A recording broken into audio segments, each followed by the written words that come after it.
everybody, and welcome back to the pre-production meeting. It is episode 38, and I am your co-host, Josh Urquhart, and today we are back with your favorite co-host, Daniel Cugola. Daniel Cugola. Whoa!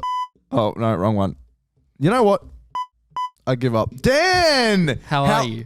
You stole my word. You How took am the words I? right out of my mouth. How are you? I'm Welcome great. back from overseas. Thank you. I Thank don't you, want to hear about it, but hey, how okay. was it? Well, why'd you ask then? No, okay, look, how was it? Yeah, it was And amazing. how are you? It was everything I wanted it to be and more. Really? Yeah, 7 Yeah. weeks with 6 of my best mates. Yep, 7 weeks of In the ditching seventh month of the pre-production year. meeting. Yeah, wow. Yeah, so lots of sevens. That's cool. Yeah, you missed also 7 episodes. So I how? really didn't. No, did you miss? Been slacking off, did you yeah. miss doing this? Yeah. Look, I'm sorry. Yeah, I did. Yeah. I mean, like, yes and no, because Okay. Fuck. the thing is, like, when you're there, you're very in the moment. You're just enjoying the holiday for what it being is. present, yeah. Yeah, and I'll talk about this a little bit more later on in the progress. Yeah. But okay, it was very much a full mental reset for me, I that's think. good. Yeah. So- It's good to take time off. Yeah, it is. I mean, you were pretty busy with all the you had a bunch of like sets and stuff you were on before you went That away. being said, I was kind of on a roll, which I was enjoying, and then Yeah, this sort of just momentum. reset that all, and now I'm like sort of back to square Yeah. one a little bit. Do you which is- feel like you have to build back up that momentum? Yeah, for You sure. do? Yeah. Fuck, where's your motivation at the moment? Well, honestly, when I came back, I just started considering all these things that I'd never no. considered before. Like Like, what? because it's a full reset, right? I came back and then I was like, Is it like a thing that you mentioned to me yesterday on text what did I mention? about like not moving over to America? Like No, things not like to do with that. Oh, is No. that just in general? It was literally like I was considering other career paths that I'd never Really? considered before, because it was such a reset that I was like, my life, there's nothing stopping me from just moving to another country right now and just, I don't know, being a bartender. Yeah. Or like something I've never considered previously is like my dad's a plumber and he has his own business. And I was like, if I wanted to, I could, pursue that, take over his business one day and like go in that direction. And these are things I'd never considered before. And I think that's sort of the beauty of a full mental reset, that you can really just look at the grand picture of life. For sure. And it makes you realize that there's more to life as well than just work. Like, Is it scary having that mind reset, knowing how you felt it was a little bit, before? yeah. Yeah. It was, yeah, because remember at the start of the year, I was quite anxious about a few things. Yeah, I felt exactly. a bit lost. In a way, as cheesy as this sounds, I feel like I lost myself in Europe a little bit. Yeah. In a good way? In a good and a bad way. But the thing is, I came back, and because I've sort of like had absence from film before, like during COVID, wasn't working on much and stuff. And I'd had those moments where I'd question, like, is film what I want to do? Which is something that happens whenever I haven't worked on a film for a little while. And then I'll pop back onto a film set and be like, You'll love it. I love it. This is what I want to do. So when I got back, I went to the cinema, I watched Oppenheimer. There you go. I watched Good Will Hunting the other night, which is my favorite movie. Still haven't seen it. Yeah, you need to watch it. I know. And then I watched Barbie yesterday. So, just watching movies again is really sparking my love for films again. And then I started looking at my script again. Good. I thought, I tried to look at it during the holiday. I thought I was going to be writing, but Yeah, that's what you there said. was just so much going on. No, like, man, I was can in, imagine, yeah. like, every 3 days I was in a different country. Like, I'm moving around with my best mates, like, enjoying the sights, like, going out, doing what you all gotta this do. stuff. Yeah, and it was good. I feel like my mind was a lot more quiet, because my mind is always running here. I'm always thinking about new ideas, That's thinking good, about man. where to take things. And I think I needed it, but I didn't know that I needed it. That's good. And I find it fascinating seeing how different people's minds work. I don't know if you've listened to the last couple of episodes or you're making your way back through them. Yeah. Like I've been saying to these guys the last couple of weeks, like ever since Ozma finished, like I've had that silence in the mind. Yeah. But it hasn't been the greatest. You're not enjoying it. Yeah. Because you don't know as what in to do, right? the anxiety, like my Yeah. anxiety that I've always had and still have, Yeah. had just come back. And like, because there was nothing to do, and like on the Lexi podcast, like it was like creative withdrawals almost, and Yep. it wasn't the best like month or so for me, to be Really? fair. And then ever since I've started to get back into it, because there was the whole month of waiting for the edit to be done, and waiting, and I don't have my hands on anything. But now, like, I have my hands on a bunch of different things with Ozma, with other stuff as well, which I'll get into. It's definitely helped, and it's so weird because it's like I can't imagine myself doing anything different. And now I feel like in the best way, I can't do anything different because the film is the thing that brings me that peace of mind. Yeah. And so did you feel more anxious in pre-production or now? Or like just after the end? Couple weeks ago. For sure. More anxious. And it was funny because even in pre-production, I was like, fuck, I can't wait till this is over. Yeah.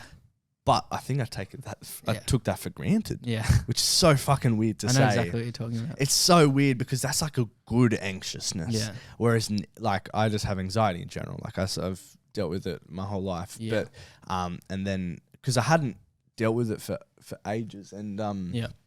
Usually it happens when I'm in relationships, no matter who I'm with, and it just amps back up. Yeah. And I haven't had it since the start of my relationship with Sarah. Yeah. And it was because like when I met her, I was deep into the film and stuff like that. And now 6 months later, on next Monday, I think 6 months later, I hadn't had it. And then as soon as the film finished, I started to feel it coming back. So do you think it's because of the absence of stress that it's making you feel anxious? Like something could pop up around the corner? I think it's the absence of stimulation, creative stimulation. I wouldn't say stress. I think stress is a byproduct of being stimulated. Right. And I feel like I just need to be. And it's hard because you got to be able to take those breaks. Yeah. Well, that's what was good. Sorry. No, go for it. That's what was good about the holiday. It's like you're in another country and you're doing things, so you're sort of giving yourself a reason to not work on anything.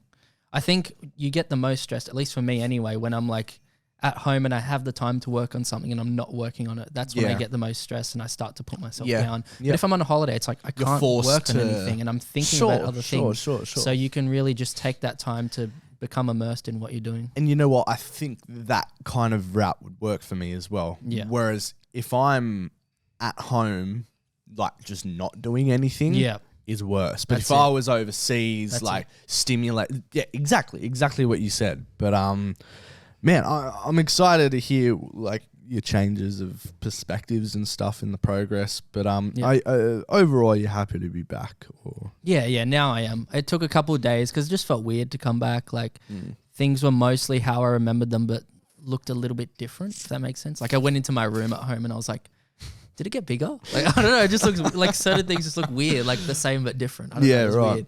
And it was really nice having that independence as well. Just, you know, because I live with my family, but just being overseas, just being with my mates and just being able to do things on my own accord, you know, come home whenever I want, you know, get up whenever I want, just do whatever and not have to really answer to anyone. Sure. It's different and it's nice to have that independence as well. So after that, would you more consider moving out now? Yeah, I think so. It's definitely something I've thought about more since I came back.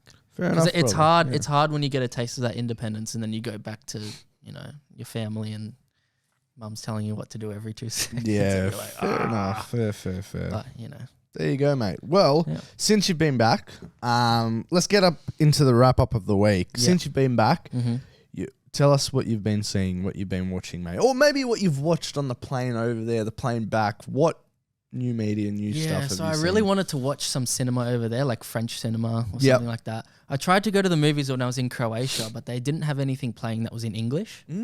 So, and I wanted to go in France. Why specifically in Croatia? Oh, we just got the time there. Like we were there for maybe like 4 or 5 days, and there was one day when we went to the shopping center and we had some time to kill, and I was like, let's go to the cinema. I think I was going to watch Spider-Verse again. Nice. And then we got there and they were like, oh, just so you know, nothing's showing in English. And I was like, oh, well. Not even like English dub, English No, they had nothing. So I was like, no, can't do that. Yeah, fuck. And then in France, because I know there's some really good French films, independent French films and whatnot. I wanted to go there, but we just didn't have enough time. We were only there for like 3 days. Are your boys movie buffs at all? Or no, and that's the thing I've missed, to be honest. I missed all you film boys. Yeah. Because it's like, I love those boys and I have things in common with them, but they don't have the strong interest in film that I do. So I was missing these conversations. 100%. I 100% understand you. Yep. I get that. So I didn't watch any films while I was in Europe. How about on the planes? Yeah, on the plane I did. Yeah. So I caught up with some of the films that I hadn't seen, like Super Mario Brothers, Creed 3. You like it?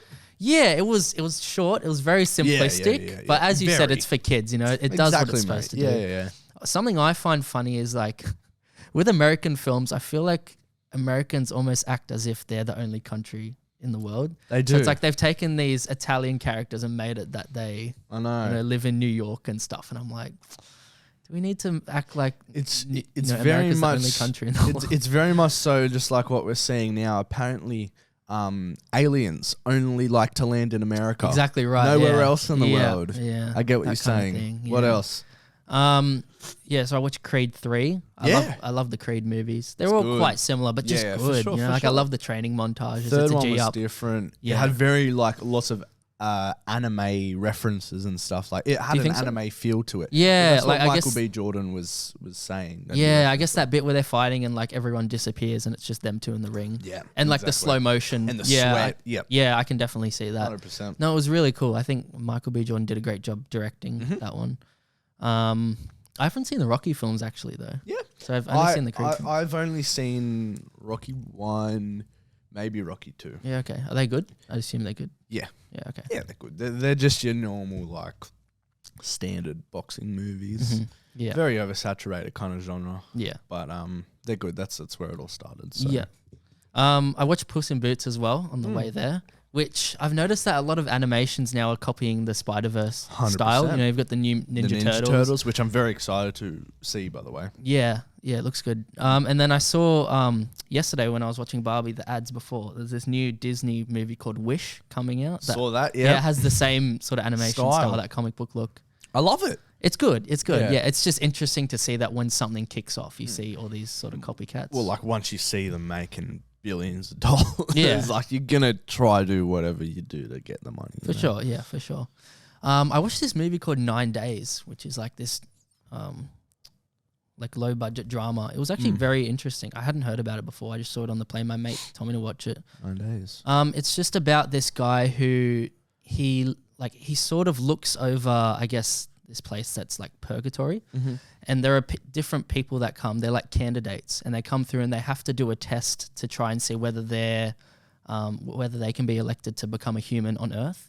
So it's up to this guy, the main character, to decide like who is worthy of that. He can only pick one person at a time. That's so all an these different interesting people. concept. It's really good, really well done, and like it's so interesting because the people who don't get selected to go through, he recreates like one sort of memory or like he creates like a place in time for them to experience. So like there are scenes where like, you know, some person that doesn't get picked, they really want to like ride a bike through a park or something. Yeah. And he has like this shit. basement sort of place, and what he'll do is like he'll get a projector that like shows like footage of someone moving through, and there's a bike, and then he's like the person's riding the bike, and they get to see what it feels like to feel alive. It's got a good cast. Yeah, Holy it's good. shit. Yeah. Winston Duke, Zazie Beetz, Benedict Wong, Bill Skarsgård. Yeah. And then it's sort of just about him deciding like what makes someone the best candidate to be a person that you'll choose to live. You know what I mean? Is it like indie feeling?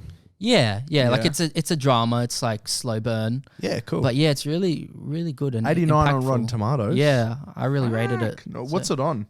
Do you know? I have no Like, is idea. I on just a watched it on the streaming plane, but I'd never heard of it before, I've never heard of it as well. which is cool because I went into it completely blind. That's good. And yeah, Nice. I love doing that. I definitely want to do that more. Like, Yeah. I know that Austin doesn't Austin watch does trailers, it which as I think well. is really cool. Yep. 100%. What else? Was that it? You saw Barbenheimer. Yeah. So when I got back, I had to catch up on a bunch of Had movies. to, mate. So Barbie, Oppenheimer. I rewatched Good Will Hunting, as I said. Yep. And that's my favorite movie. So but Of I've all only seen time? it once. So I was Nice. nervous that it wouldn't hold up, Yeah. but it did, which I'm very I happy gotta about. watch it, man. It's so good. And then I've got to watch Talk to Me as well. I haven't seen Oh, that yet. mate, I gotta see it. Oh no, I am. I'm seeing it tomorrow. Okay, cool. Seeing it tomorrow sweet. with my best Has mate. Austin seen it? Not yet. No. Austin Okay. hasn't seen a lot of it. He hasn't even seen Barbie and Oppenheimer yet. Oh, really? Yeah, he's just busy. Oh, I okay. think. And then Yeah. I want to watch Mission Impossible as well. Oh, that's good. Yeah. I rewatched Rogue Nation the other night with my girlfriend's family. Which one's fuck the best those one you movies. reckon? Because there's Oh, a few I haven't Fallout. seen. Yeah? Mate, Is that it's so 5? like levels above. It's the one before this one Oh, okay. with Henry Cavill.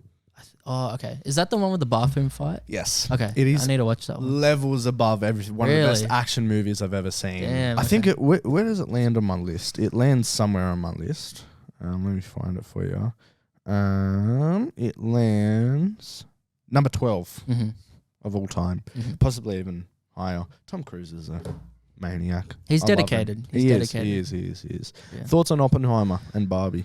Yeah, no, I enjoyed both of them. Mm-hmm. Oppenheimer, it's long, but amazing performances. Yep. Cillian Murphy killed it. Emily Definitely. Blunt, I thought, really shined. Fantastic. Everyone was good. Yeah. I would have liked to see more screen time from Rami Malek. but Yeah.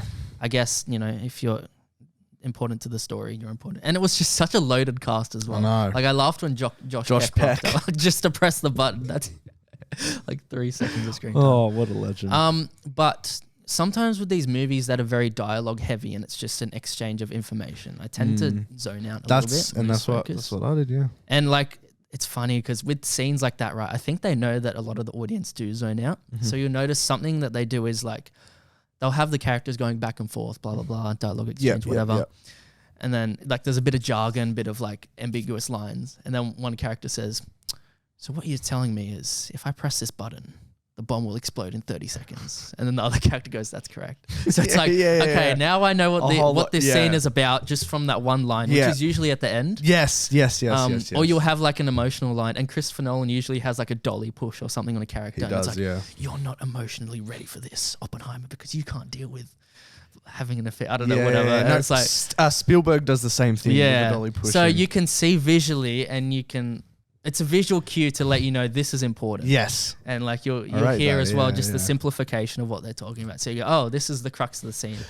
I'm just going to insert myself in for that little thing. The slow dolly push, I think, is the most underrated. Dude, I love dollies. Favorite camera move. The most underrated movement in cinematic history. Like even with Osmar at the moment, like you get so much depth and hidden meaning with a simple fucking push in when on a dialogue scene. Yeah, I love it. It just adds so much to the scene. And we've done this because we didn't do it on a couple shots, but we've done it in post. A digital where we've zoom, slowly... It doesn't quite look the same as a physical. It doesn't, dolly, but if you do it, it's not that noticeable. It's noticeable enough for you to like feel like, hey, this is important, listen. I actually really like digital zooms for horror movies. Yeah. It can give you a bit of an unsettling feeling. 100%. Like when it's a shot of like someone just standing there and it's just exactly. And it doesn't need to be massive either. Yeah. It can be the slightest of things that it turns on a switch in your unconscious brain. Like, wow, I need to pay attention to this. But I think for me, maybe because I am a filmmaker, I'm always very conscious when I see a dolly. 100%. Oh, that's a dolly.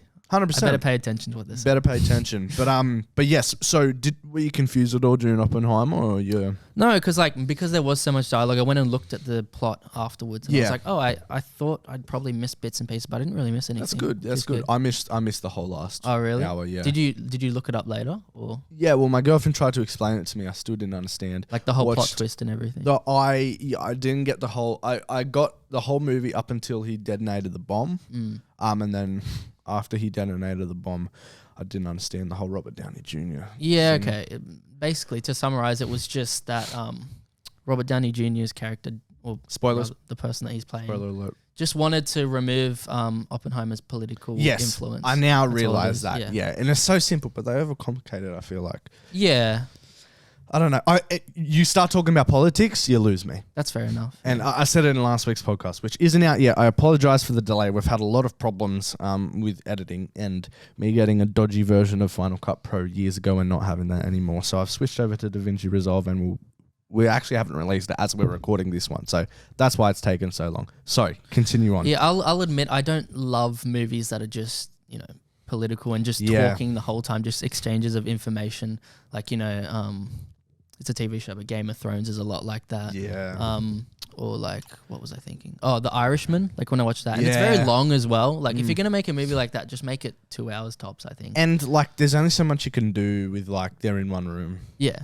And like at least and if that's the whole last hour of the movie, and I don't know what they're talking about, you've lost. Because they put a lot of jargon in as well. Isotopes, fucking the Senate. I don't know politics. Yeah, so I would suggest to you watch it with subtitles on. Yes, because you're easier to dude. I hear it better with subtitles. Yeah.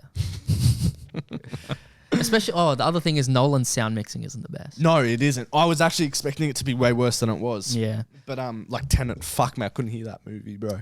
Yeah, yeah. But things I did really love about Oppenheimer as well, like I loved all the little inserts of explosions, like close-ups, Yeah, and all that the stuff. editing. Yep. And the soundtrack was beautiful. Oh my god, Ludwig Göransson fucking nailed it. Yeah. Mate. Yeah, And I love the bits after he, drops the bomb, how we see those little horror influences.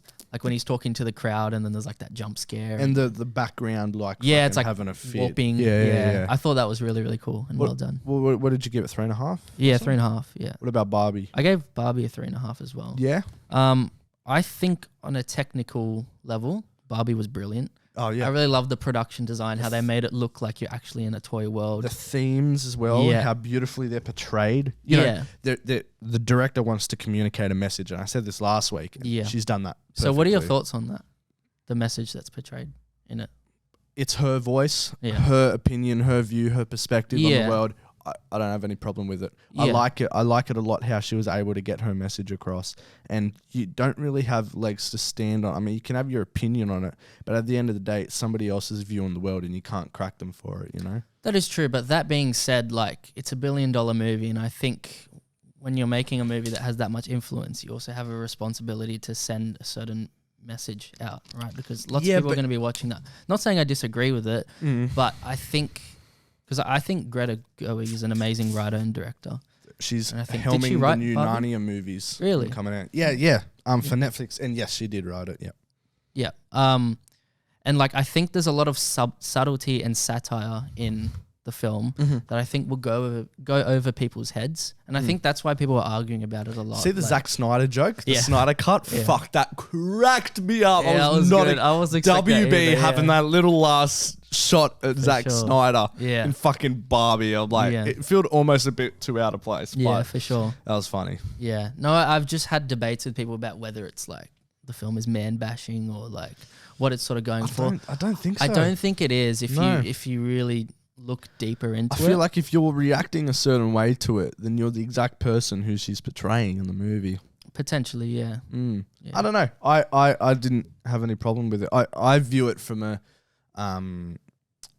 I try and view movies for the way that the director they intended Yeah, to. me I too. mean, you can have your opinions on it, and it does raise interesting debates, 100%. Yeah. And everybody's going to have a different thing on it. But if you genuinely fucking hate that movie, then you're exactly what she's like. Well, You can have a different opinion on it for sure. Like, I heard like the argument that people were saying like, oh, it should be about equality at the end. Like, when they go back to Barbie Land and restore it and basically all the women come back into power, it should be like men and women coming back together, like Barbie and Ken together, building a better society. I'm like, yeah, that's a good point. But I see what you're getting at. the thing is, Barbie actually chooses to go to the human world where so-called patriarchy exists. Yeah. So I don't think it's saying that Barbie Land is the optimal way to live, right? That's Yeah. not the optimal world. Yeah. She chooses to live in the human world and thrive there. That is right. I actually didn't think of it that way. Yeah. Well, I was watching a video earlier actually that sort of explained that. So That's That's not interesting. my original thought. No. But Fair. yeah, I thought that was an interesting way to look at it. Ryan Gosling. And there's also he was so good. But like there's also the whole fact that it's about Ken's character. Yeah. It's not about him, being oppressed or whatever at the end. It's about him becoming his own person and Correct. figuring out what it Correct. actually means to be a man. Yeah. So I don't think any gender is sort of I think being it's about oppressed. humanity overall. Yeah, exactly right, for sure. That's definitely emphasized with, when you see all the flashbacks. Yes, for And sure. it's definitely about, femininity. Of course, it's Of a course, Barbie movie. Like, what do you 100%. expect in a Barbie movie? I Like, know. Of course, it's Like, going to be if you about go in, female I feel like empowerment. people that are getting really mad at it going in there just for a very reason of just to be mad at the movie. Exactly. Like, of course, it's going to be about empowering women, and that's Yeah. what it should be. It's a 100%, Barbie movie. 100%. So, yeah. No, I thought it was really well done. One of the things I didn't like is I'd say the whole Will Ferrell thing felt that was a little forced. bit yeah. So not his character, but that whole Subplot. the corporate villains or Yeah, whatever. yeah. That felt like it belonged to the cartoon world. Okay. So the fact that was like in the reality world and they were acting cartoony felt a little bit jarring. Sure. Felt like they sort of meshed the two worlds together. Yeah. That's it. That's it, yeah. Fair enough, mate. So you gave them both 3.5. 3.5, out of 5. yeah. Anything else to add? Well, no, not really. No, really?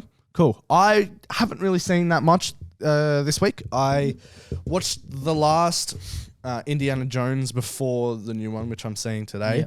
What is it? The Kingdom of the Doomed Skull? Crystal Skull. Yeah. Crystal Skull. Is it Kingdom of the Crystal Skull? Yeah. I honestly, I was watching it, and up until about the last hour, I'm like, this is amazing. This is my favorite one to date. Really?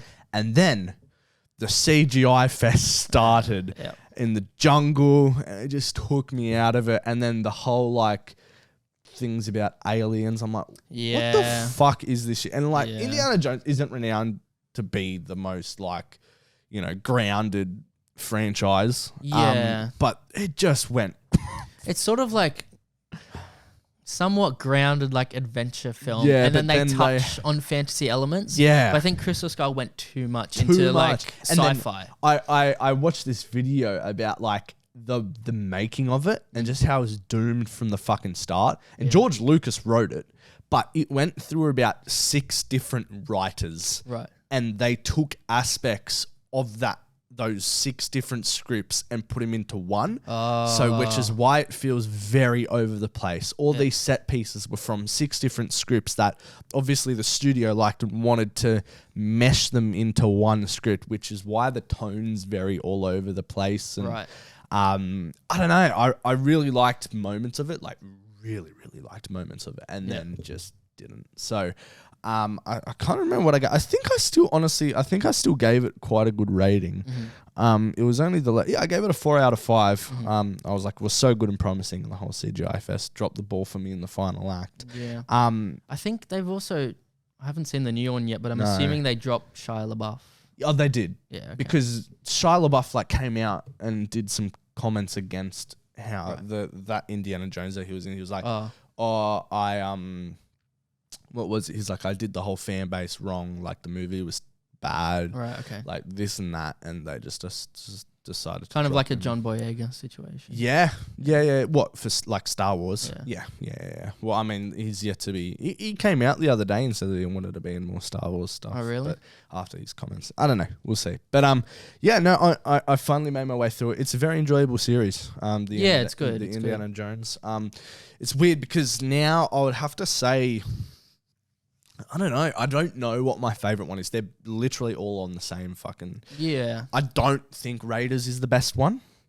Really? After watching all of them, I always liked Temple of Doom a lot. I was about to say Temple of Doom is probably my favorite one and the best one out of all of them. Yeah. It does get very weird at points, almost cultish. Not almost cultish. It is cultish. But no, that was good. I did start a new show. And it's fucking amazing. It's called Shrinking. It's on Apple TV Plus with Jason Segel and Harrison Ford. Oh. It's about a therapist. And he's going through something himself. And I won't spoil what it is. But he shouldn't. And he's basically getting therapy himself through giving therapy to his clients. And he's getting a bit too close, a bit too personal with them. And helping himself while helping them at the same time. And the 2 words, you know how they say you don't really mix your professional with your personal life. Right. It's the whole theme of the whole thing. It's very good. Okay. Very, very good movie. It's just an easy watch. Is it a movie or episodes? It's a show on Apple TV Plus. Episodes aren't too long. They're about 30 to 40 minutes. Yeah. And I'm going to continue watching. I think I've only seen like 3 or 4 episodes, but I rate it. I rate it a lot. But yeah, I haven't really seen anything else. I've just been too busy with Ozma, which leads us into the next segment of this film. Yes. The progress. Dan, you have a lot to talk about. Me? Yes. Sure. Your changing of perspectives and everything. Let us know what's going on inside that beautiful head of yours. So like as I said, the whole Europe trip was sort of a mental reset for me. And I thought I would be more creative during it, but I just couldn't. Like every time I thought like, I should maybe work on my script or something, I just couldn't find it in me to just like try and come up with something or like let my mind wander to that realm. It's like I always had a distraction, I guess. Did you have much downtime?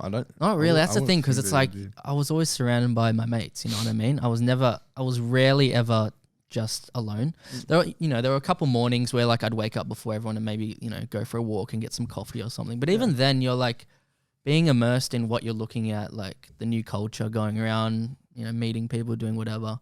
So you're never really just just sitting there on your own.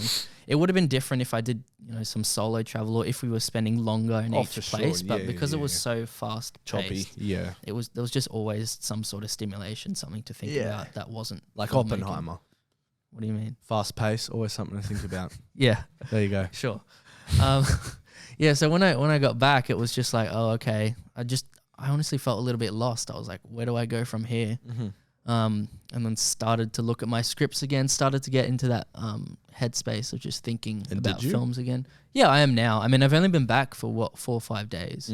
So, you know, the first day or two, I was like, I'm just going to sleep and get past this jet lag. Good. But now I've started to, like yesterday, I was doing a little bit of writing, looking at my scripts again. And I'm getting the problem now where I'm like... You don't like it? Well, I was like, I'm going to delete the whole first act. Oh, you fuck. But now I think, last night I was thinking, you know what? I'm just going to... I think the problem is I take too long to write like a first draft. Yeah. So I think... You reckon? I'm literally just going to spew it out within like a week or something. Yeah. Just spew out a first draft, even if it's dog shit. Yeah. I'm just going to get it out. Yeah. And then I can start to tweak things from there because I just keep changing things. I keep looking at things. But basically the idea I had is the first act was like a setup to when the protagonist actually gets to the place. Yeah. Where, you know, the rest of the film unfolds. And then I thought, like, why don't I just start the film when she gets to that place? And then we learn more about her as she's at that place interacting with characters. And I thought that would be more interesting. But like I've already started writing all that stuff. So I figure I should just expand on it. And then later on, if I want to change things, I'll go back and do that. I just need to get You just need to get shit out on the page. Yeah. So maybe I'll set myself a deadline. Perhaps like by the end of this month, have it finished. Deadlines, man. Or maybe even earlier than that if I can. I mean, I have a lot of free time now. Do it before the end of the month. Yeah. No, yeah. That's enough time for a first draft. Definitely, yeah. Yeah, shut up. I think before the end of the month, there's enough time to spew it all out and maybe do like one read through and like make it more coherent. Yeah, tweak it a little bit and stuff. And then I was just also thinking of like the whole, you know, making the proof of concept. And I'm like, do I need a complete feature film script before I do the proof of concept? No. I think I'm starting to understand what you're saying by that now. Because, you know, it's like, it can take a long time to write a feature, and you just want to give people an idea that can be especially at the point that you are in your career. Yeah, you want to just keep churning shit out. Yeah, because the thing is, like, say I do this, make this short film proof of concept, and then get it out there. That probably won't be for like at least another 6 months from now, at minimum. So finished or well, like a short film that I'm actually putting out there that people can see. Probably longer than that, right? So it's like, I don't need a feature finished right now. I could do that as, you know, the short film is in post. Do what I did. Just create a beat sheet, a skeleton structure of your feature where you want it to head, but know it was a bit different for me because I had the book. So I had the meat already and I put that into my own structure. So I had the text. But even if you do this first draft and from that first draft do the structure of the proof of concept and go from there. Yeah. No, I think I'll do that. Yeah. And like I've watched other proof of concepts and often they have scenes that sometimes they aren't even in the film or they are and they're drastically different. Yeah. So yeah, I think that's the way I'm going to go about it. I just want to make a really impactful proof of concept. Like someone sees that and they're like, I want to throw money at that. Done. You know? So. And I think you have a very good premise. Thank you. I'm just trying to figure out how to make it work. Like, because I have this magician character and I'm thinking like... What's stumping you at the moment? Like the middle of the film. I think that's always the middle. I know how it starts. I get you, brother. How it ends. She gets there. Yeah. And how that sort of unfolds, her first interactions. Yeah. But just the middle, like what keeps her there? Like, and if she's kept there, why is she kept there? And what is she doing during that point? Like, I don't know if I've told you, but I've had the idea that the magician has a son and the son is sick. Like he's got black magic in him. And he needs her help, the protagonist's help to like... And you don't know that. Cure him. And no, you never told me that because you always had secrets about the film that you didn't want to tell me. Well, that's sort of something I like thought could be an interesting way to play out this premise. Yeah, because it gives him purpose. Yeah, and then I'm just trying to figure out... And then there's also a plot twist later on. Good, don't tell me that. Yeah, cool. But I'm just trying to figure out like the middle, how she goes about helping this kid. And like... Because like she's trapped in his house. So it's like, you know, if she needs resources and stuff, is he bringing things to her? Like, how is it unfolding? Yeah. In an interesting, dynamic way where the plot is always Yeah, moving and, yeah. I don't know. And like, and because it's horror as well, like you need scary things to still be happening. And Yeah. like one idea I had is that like maybe they perform some sort of ritual, like almost like a seance kind of thing. And then like dark spirits come up and she's like, oh, fuck, like I need it. And then the magician comes and like helps or whatever. I don't know. Yeah. And then I'm also trying to balance that, making him a villain, but also I'm thinking of having him a villain who you can sort of like empathize with or has The best kinds of villains. Yeah, but then it's also like, how do you keep it Killmonger. scary because it's a horror film? You know what I mean? Thanos. Yeah. Yeah. I mean, no one really sympathizes with Thanos, do they? Oh, you can understand his motives. You can understand his motives, but Yeah. Fair. Yeah, so- What was I gonna say? Oh yeah, sorry. I'll leave that for later. I got an idea for you. Yeah. But go on. Okay. But yeah, that's pretty much it. I'm just struggling, or not struggling, just trying to figure out the best way to go about it. And I think I'm figuring out, I think the protagonist and antagonist of a film always have to be thematically linked. So I was thinking, because initially I think I had her as like a social media influencer or something, because I like the idea that both of them hide behind illusions. I like that. Yeah, but now I'm thinking like perhaps she's linked to him because she used to be like his assistant or something like that. So I'm just trying to find a way that they're thematically linked that works and makes them, you know, the right opponents for each other, if that makes sense. Spew it all out and those things will come. Yeah. Everybody has a different way of writing things, but I think your especially your process compared to mine is different. I feel like you find things when you write.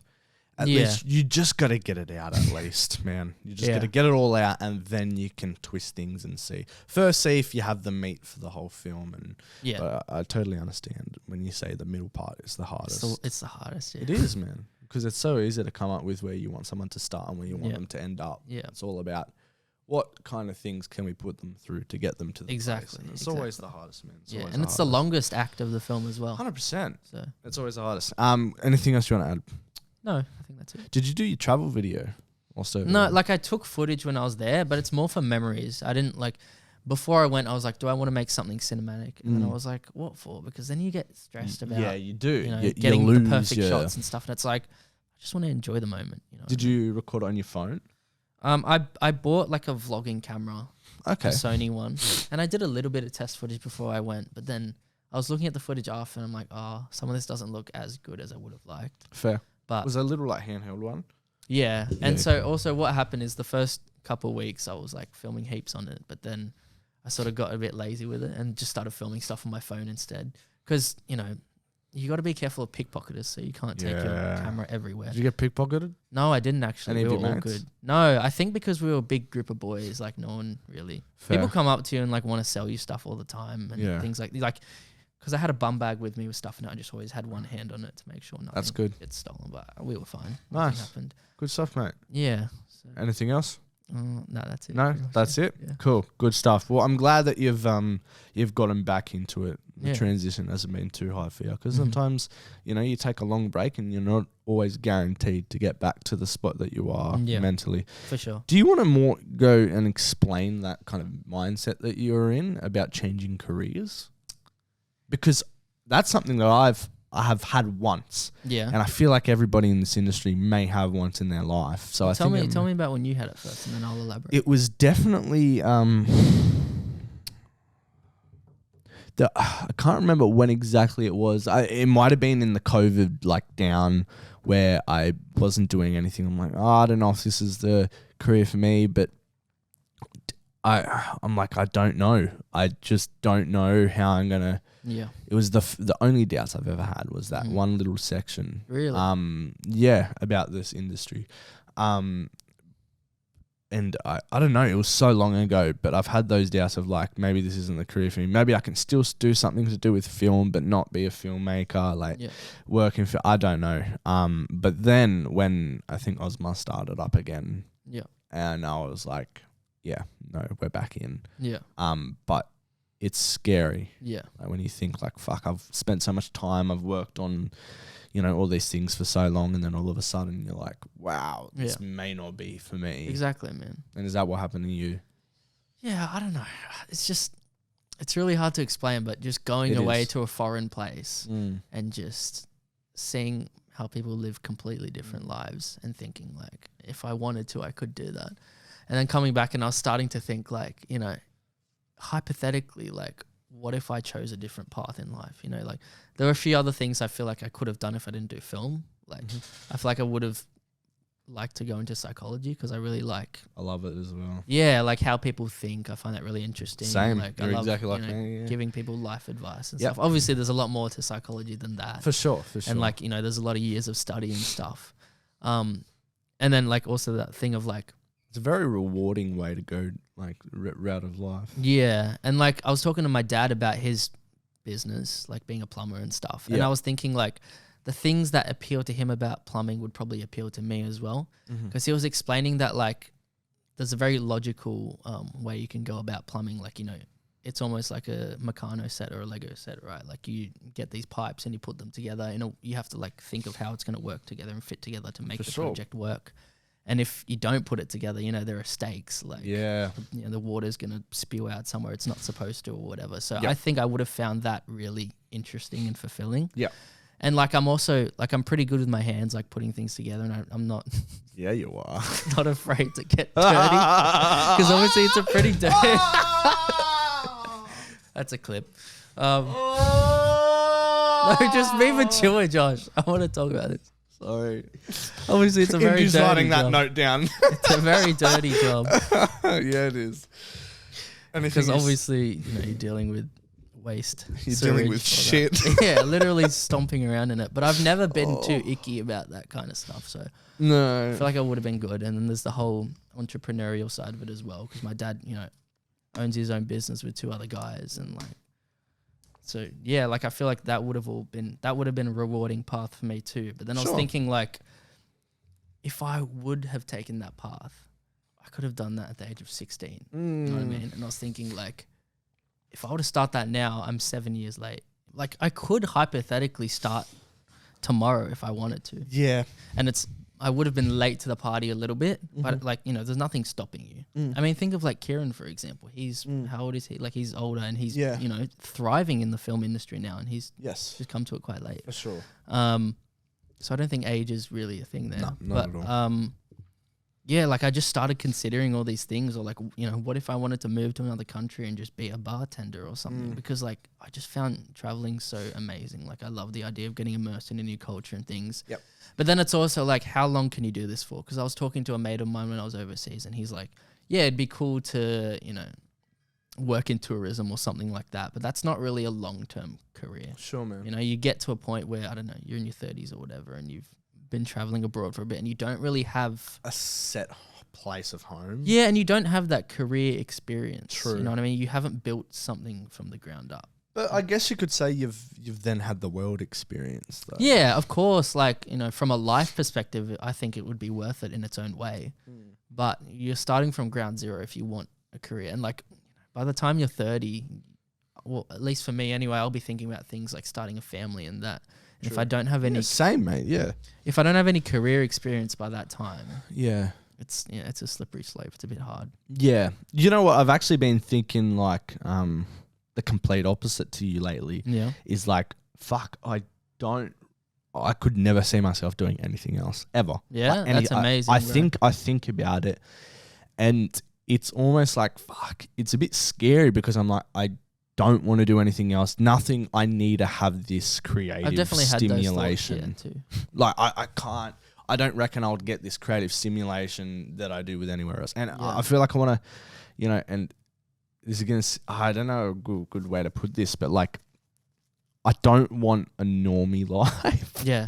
Like, I see, like, I remember my dad, right, telling me that he wanted to be a helicopter pilot when he was a kid, but he never just chased that dream, and he settled for, you know, just the normal 9 to 5, working, family, whatever. I don't want that. I mean, I do, but I want something that, like a job that's creatively stimulated, that challenges me, and I want it to be film, because I have a lot of stories to tell.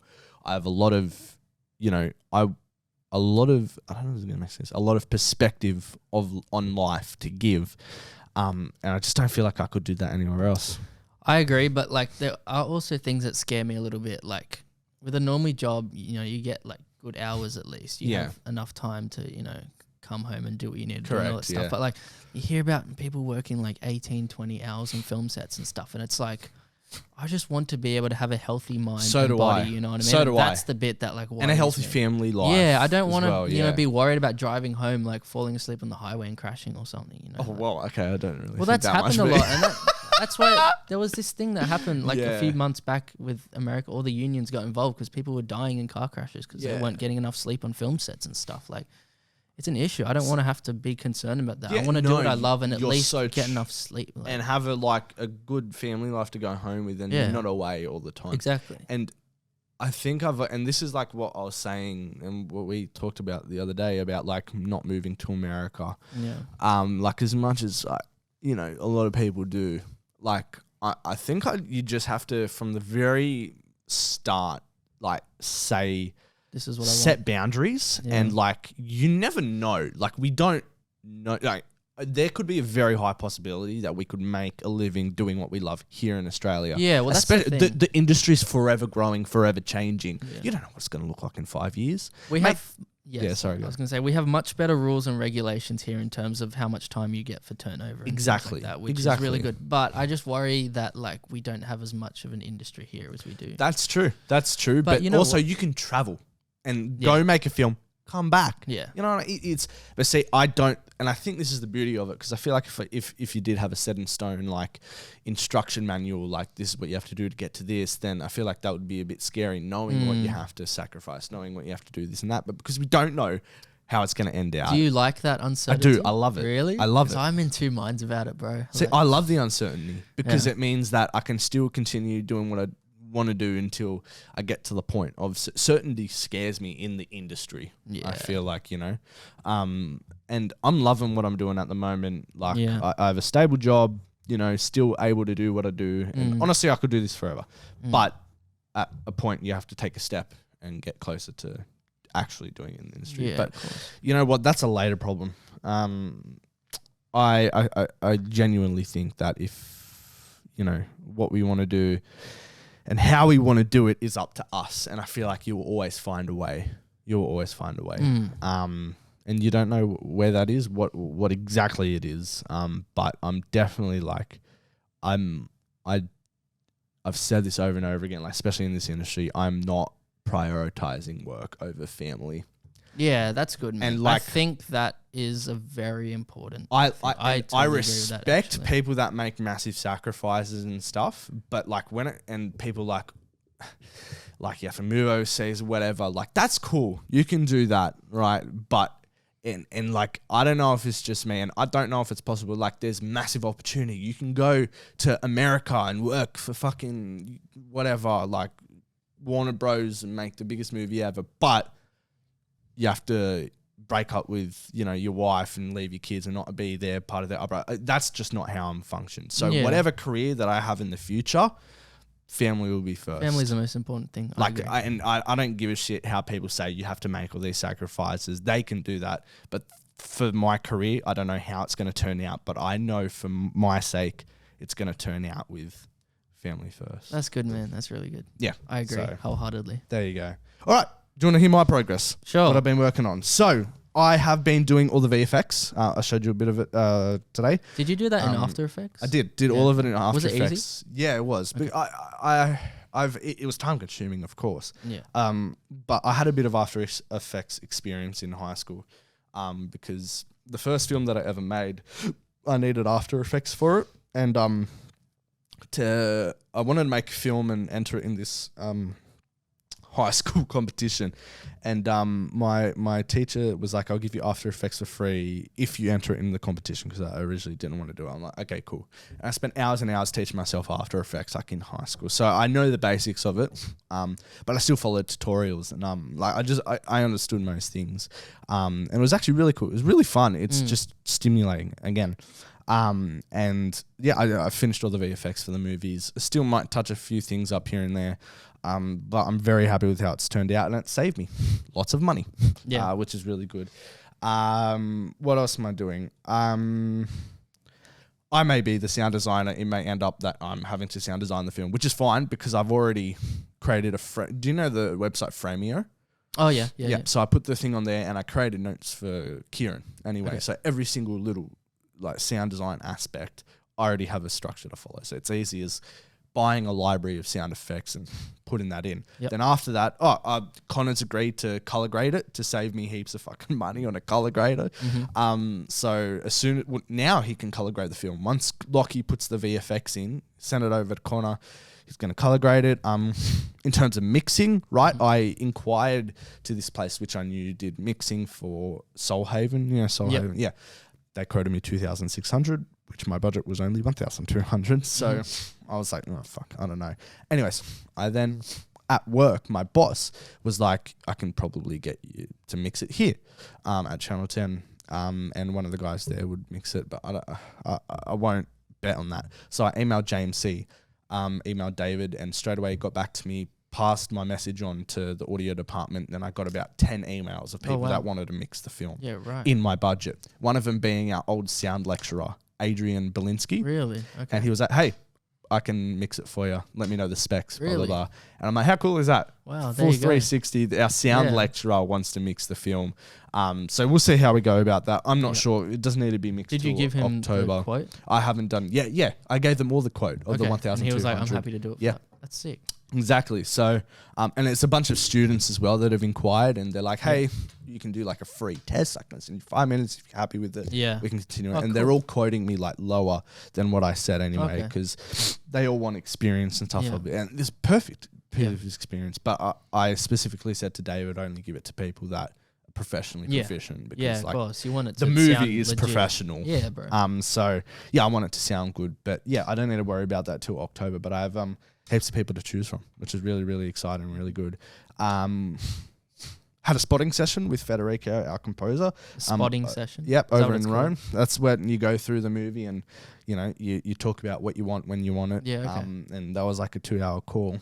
But before that, I created a document for him where I did from this time code to this time code, like music. And it's so weird. Like, it's not weird. It's fucking amazing how me and him have been able to communicate. For Two's a lesson, we communicated the whole soundtrack just through texting, right? Because his English wasn't that good. But now he's better at English. We can talk and I can explain to him what I want. And I give him just basically a whole bunch of hot words, like, fucking empathy or whatever, just how this scene plays out from a, interior perspective, what the characters are feeling, and he's able to communicate that through music. I find it fucking magical, which is why it's my favorite part of the whole process. And hearing the music for the first time, I've heard one track and I showed you guys this morning.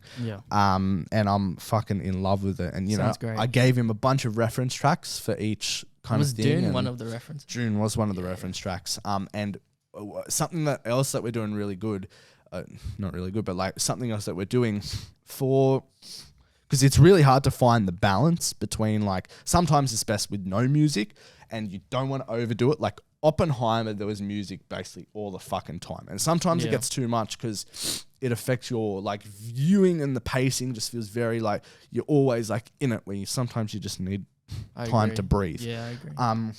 So there was a lot of discussing about how there's a lot of changes in tone and stuff like that. So we got to decide when we want it, when we don't. So we're doing this thing where we're in moments we're having just background music. It's going to sound like it's in the background or whatever. Anyways, we're using this famous Italian pianist, Bach. Have you heard of Bach? I don't know. He's some old like. You're right. Oh yeah, well, how do you spell it? B-A-C-H. Oh yeah. So I hadn't heard of Bach, right? Anyways, he's this famous Italian pianist, and Federico's a pianist as well. So he's like, what I can do is I can reinvent some of his music. It's all in copyright free because he's dedicated all his work to the public domain, which is really cool. They used it in Bridgerton, blah blah blah. So for some background music, he's going to reinvent some of his tracks and make him kind of like his own, but it still doesn't matter. We could literally grab his music and put it in there if we wanted to. But, I was like, let's make it our own. Yeah. It's very like complicated but nice, like background music. But then other times, when in those more like emotional moments, the soundtrack will take over and it'll be like Federico's composition. Yeah, okay. But yeah, there's a lot to do with sound design and stuff as well, which... either way, whether Kieran does it or I do it, I'm very confident with that. And yeah, this movie might be done quicker than we expect, but it's still sticking to that December 9th premiere date. And you know, the more time, the better I have to sort it out and yeah, figure it all out, because setting up a premiere is a whole thing within itself. So, but yeah, that's what I've been doing. Oh, another thing I wanted to mention. So Lockie has been writing, him and Austin are doing this thing where they write like 5 short film scripts of all the different genre and whatever. And Lockie was like, I'm going to write 5 scripts and I'm going to give it to you guys. You guys can all choose one to direct. Right? Cool. And I just got to say, like, Lockie, and to this day, Lockie is my favorite writer that I have seen yet. Over all the scripts that I've ever read, he's the most beautiful writer, very visually descriptive and clean. Sometimes scripts are all over the place and he's beautifully formatted. Yeah. Just the words that he uses, the vocabulary is amazing, and just he's a very visual writer and it helps me. Anyways, he sent me 2 scripts, which I absolutely love, and he does true short films. Like that's a start and an end, and it feels like a short film. Whereas, you know, for me, sometimes it's hard to. I wish I could write like that. For me, it's hard to do that because I think more long form, or I'm trying to cram a lot in. But his ones are so perfect in the short film structure. And he gave me one. He wrote an Australian Western. Brilliant. And then he wrote an Australian like war movie set in Gallipoli. And I hate war movies, but this one I'm like, holy shit. I was like reading it, and I find it hard to read sometimes. I've always found it hard to read. Put on white noise, and that actually helped. But I was reading it and I was like with one hand over my mouth, like holy crap. And ask him, just say Josh has told you about that. I'm sure he'll listen to this anyway. Lucky, send it to me. But I genuinely think if you want, like, you can work on yours or whatever, but I genuinely think you would fucking thrive in one of these ones. There's 2 which I love, which is the Western and the Gallipoli. How many has he sent you?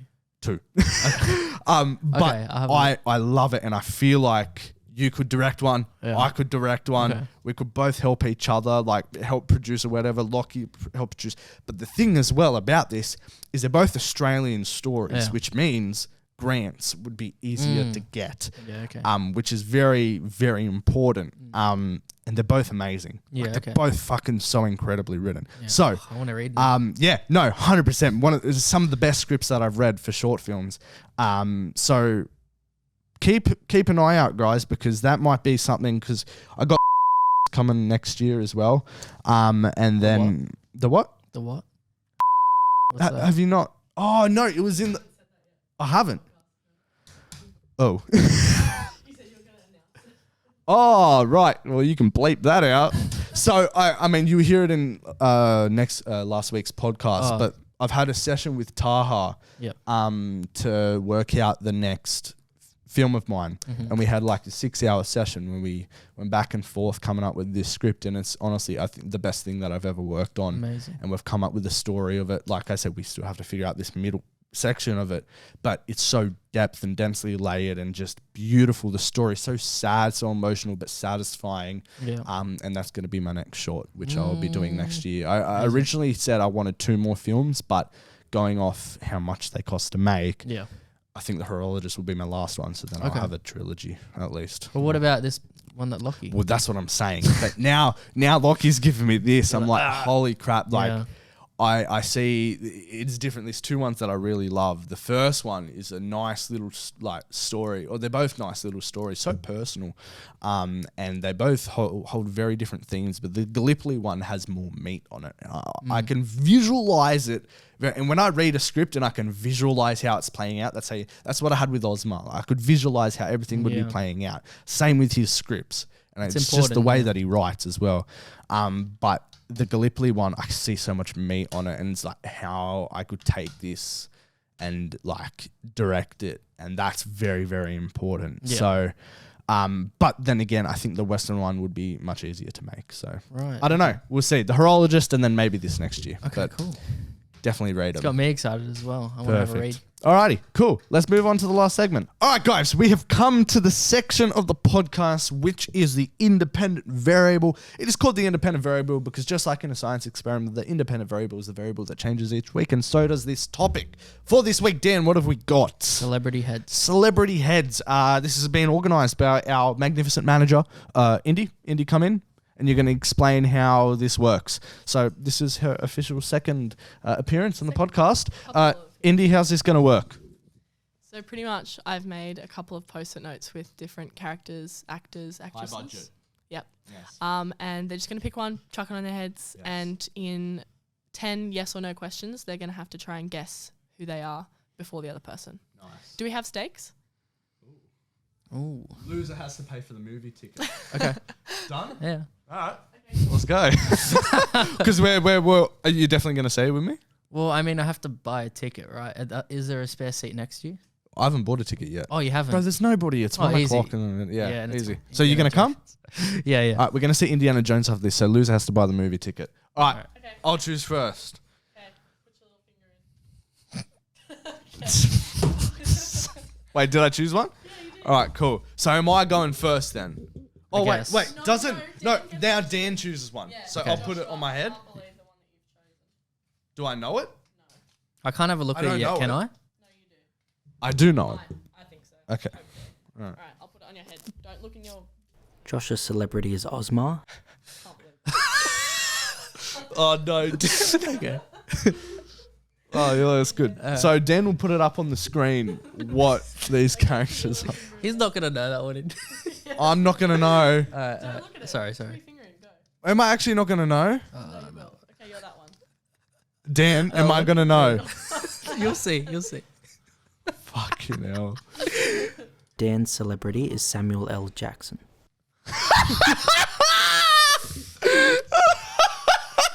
I just farted. Oh, wait, I That's can see my funny. feed. I realized. I won't look at my Oh camera. yeah, don't look at It's it. actually too far away for me to read. All right, that's funny. That's Is a this good going to one. stick? Yeah. You know, you just hold it. Oh, that stinks. Oh, Sorry. you... Yeah, I know. Just put it. Don't put it on your hair. Put it on your forehead. Yeah, cool. All right, awesome. So 10 questions each, right? Oh, there we Or go. Yep. Scissors, paper, rock. Scissors, paper, rock. Oh, Alright, yeah. Cool. You start first. So Okay. 10 questions each, or 15? Okay, 10 questions. Wait, so I asked a question about mine? All right, yeah, yes or no. I can only say yes or no. Oh, okay. All right. Is it a man? Yes. Okay. All right. Okay. Wait. What? But it's like who gets it? Okay. Yeah. Cool. Okay. All right. You get 10 questions. Yeah. Okay. Am I above the age of 40? Yes. Roughly? Okay.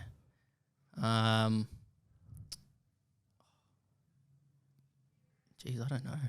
Come on. Trying to think. You can- Am I like from modern times or like? Yes. Okay. A bit of both, but more known in modern times. Yes. Okay. Sorry, I shouldn't have expanded on that. That's Sorry. all right. Am I from a high budget film? Yes.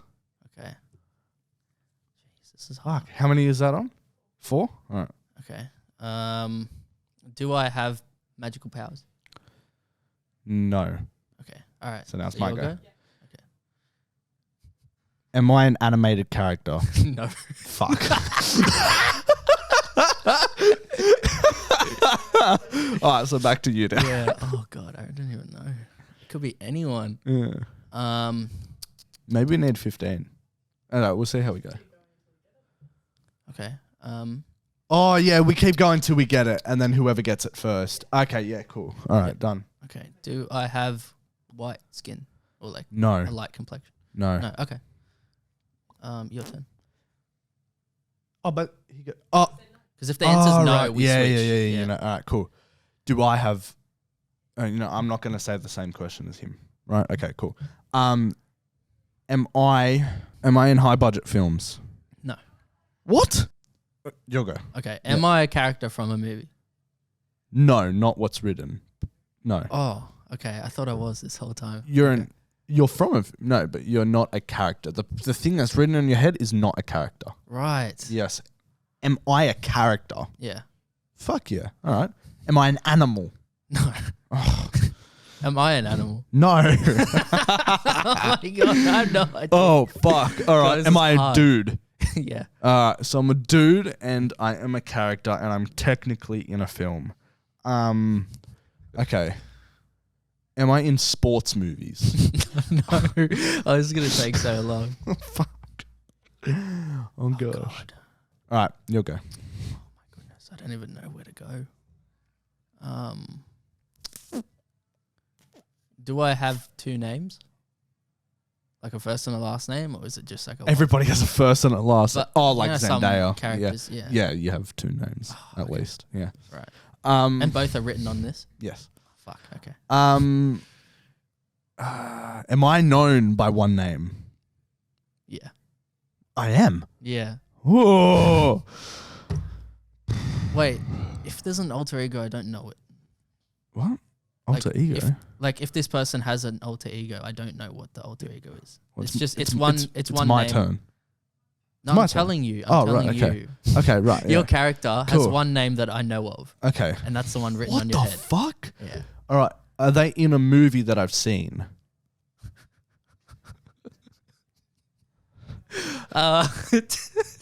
Technically, no, they're not. Okay, if I say this next one, you're gonna be cluey, but I'll just give it to you. It's an unreleased movie. It's not out yet. Oh. Is it in a movie I've directed? Yeah, Is it Ozma? Yes! I had to give it to you because it was taking too long. Oh, that's good. So Alright. I've won that round. Can I look at mine now? Yeah, you can. Oh, that went for a while. Yeah, let's do another one. Yeah. Oh, what the?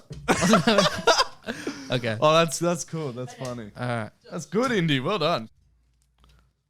What do you mean I'm not going to know who that is? Josh's celebrity is Pennywise. We were joking. How am I now?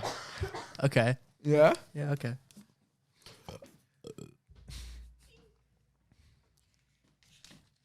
That one? Yep. This one. Dan's celebrity is Liam Neeson. Show me. Yeah, all right, cool. All right, you ready? Yep. All right. Am I known for franchise movies? Can I like elaborate more than? No. Do you want me to fix the question? Am I in a franchise movie? Yeah. Okay. As in, there's more than one. Okay. Am I in a Disney-owned franchise? I don't think so. No. Okay. Okay. Am I animated? No. Okay. Am I in a Star? Oh no, that's Disney-owned. Okay, but I'm in a franchise. Mm. Am I in a Netflix movie? No. Okay, no Netflix original. Yeah, yeah, Oh, yeah, no. cool. Here we go.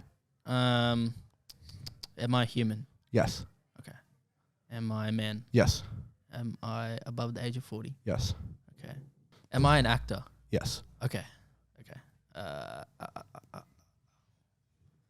Do I have brown hair? Maybe. Okay. Just Okay. ask another one. Okay. You definitely don't have light hair. I'm gonna give you that. Oh, okay. Yeah. Am I Leonardo DiCaprio? No. Was that a guess? Wait, I can only You guess can't- once? Yeah. You have 3 guesses of the actual person. Okay, that's my first That's guess. your first guess. Okay. All right. Am I a movie character? Yeah. Oh, okay. Am I in children movies? No. Okay. Well, can I elaborate? No. Okay. No. Alright. You go.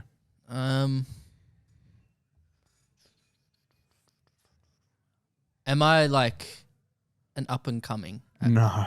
Oh, okay. Alright. Nah. Okay. No. Yeah, you go. Am I Barbie? No. God no. All right. Cool. So that's one of mine done. Yeah. All right. Cool. Yeah. Okay.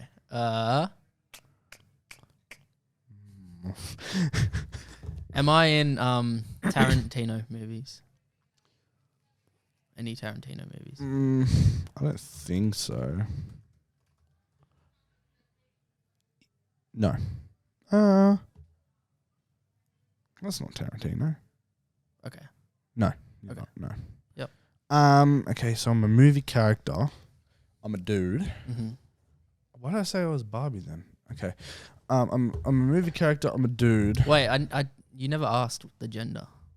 I said, am I a dude? Oh, you technically don't have a gender. Oh, the fuck? And I'm not an animation. Yeah.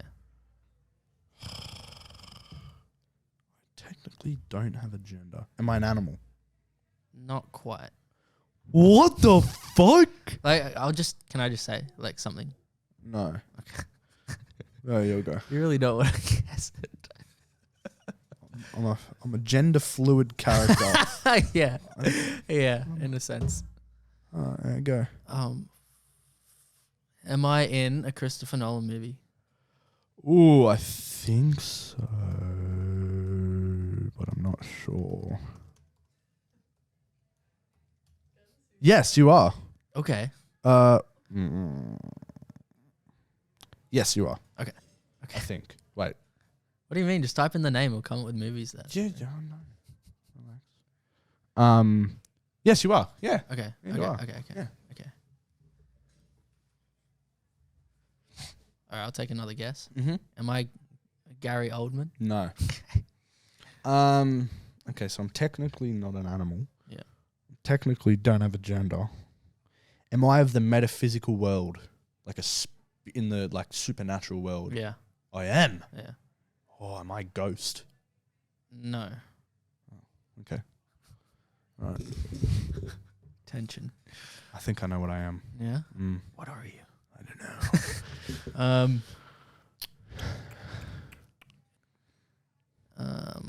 Okay. Am I in The Dark Knight? No. Okay. You'll go. Am I in a ghost movie? No. The fuck? Okay. Am I in Inception? No. Okay. Am I like in the world of like fucking like vampires? No. Fuck. Am I in Dunkirk? I'm just gonna No. Okay. Yeah. Am I a werewolf? No. Fuck. Okay. Oh, am I in The Prestige? I don't think so. But maybe you are. I don't think you are. Okay. No. Okay. Great movie though. An old man in the dark. Oh. All right, my go. Okay. Yeah. Okay, so I'm in the supernatural world, and I'm gender fluid. What the bloody hell am I? I'm not a ghost, but I'm in a supernatural world. Supernatural world. What am I? What am I? Who am I? Am I an old soul? Am I old? Yeah. Yeah. Cool. Fuck. Do I know them? Would I know them? Yeah. I would know them. Scooby-Doo. No. Fuck. Well, like the real life version of Scooby-Doo. All right, so that's two down for me as well. Scooby-Doo's not old. Fuck, yeah, true. Okay. Alright. Does my name start with an M? No. Fuck. I'm an old soul. Have I lived for over 100 years? Yes? Yeah. I have. Yeah. Shit. My goodness, where can I go from here? But I'm in a franchise. No. Supernatural world. Am I ancient? Yeah. Technically, yeah. Technically. I'll Say yeah. If you know the law, yeah. Oh, the law. Yeah. What has law? Am I a part of Sorry, let me rephrase. Source material. source material? Yeah. Am I in an adaptation? Yeah. Ooh. Spicy. Supernatural adaptation, not a human. Mm. Oh, so I'm a fucking myth. Is that what you're saying? Sort of. Okay. I'll take that as a yes. Yeah. Sort of. Over 100 years old. Do I originate from the European region? No. No? Okay. You're not from Earth. Okay, you'll go. Okay. That doesn't help. All right, yeah. Well, you said you didn't want me to give you. Yeah, no, go. Am I white? Like, do I have a light Yeah, complexion? yeah. Okay. Am I in Memento? No. Okay, you'll go. Am I from the spirit world? Like sort of Technically. like a metaphysical kind of world. Yeah, cool. Am I like part of the ethos of a religion? No. Fuck. All right. Well, indeed. Stop it. All right. Oh, am I in Interstellar? No. Yeah. All right. Fuck. Do I have powers? Yeah. Oh, okay. All right. I'm part of a fucking movie franchise. What am I part of, mate? Do I interact with Paul Rudd? No. Damn it. Am I gonna kick myself when I find out? Fuck. Am I in Tenet? No. Okay. Jeez, I've been through like all the Nolan. Fuck. Do I talk? Yeah. Or did I talk? Yeah. Alright. Fucking what? Am I in a $1 billion franchise? I don't think so. No. Okay. Am I in Oppenheimer? No. Oh, wow. Okay.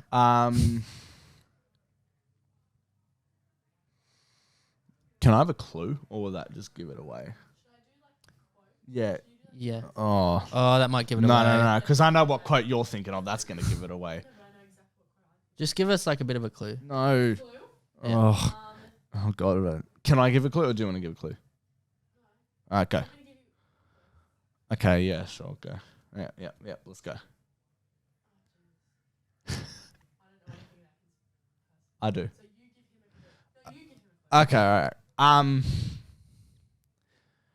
Your actor is known for his own, I guess you could say, not franchises, but couple of movies. Like he's the main character in not the Nolan movies, just in that, but he's known for his own like couple movies that he has. Right, okay, interesting. That's a good clue. Yeah. Your character can shapeshift, and they do it for a certain purpose. That's a good clue. Still no fucking idea. Shapeshift. You want another one? Shift. No. Okay. Shapeshift. Yeah. Yeah, you go. Shape. Fuck, man. You're going to have to cut a lot of this out. known for his own movies. I'm not from Earth. I'm from a metaphysical world. I'm gender fluid. Is it a Nolan movie that I've definitely watched? Yeah. Yeah? Yeah. Okay. Franchise. Shapeshift. Oh, is it from the Dark Knight trilogy? Yes. Oh, this whole time. Okay, I think I have an idea. Mm-hmm. Can I keep guessing? Yeah. Does my name start with an L? Yeah. Oh, okay. Yeah. Is it Liam Neeson? It is. Yeah, sweet. Nice. Alright, what is? Okay, I want to keep guessing because I want to fucking Wait, get so this when you were talking turd. about the movies he's in Taken, you're talking about? Yes. Yeah, okay, cool. And the fucking, yeah. I should have done absurd, like, he's in like the airplane one as well. Yeah. Non-stop. Yeah, non-stop. You want to keep guessing? Yeah, I want to keep guessing. I'm getting this fucker. All right, do you want a clue? Another clue? Yeah, give me another clue. But like not massive. Yeah, like, okay. like what You're a villain. Villain shapeshifter. What? Fuck. Am I known for hell? No. Damn it. Fuck!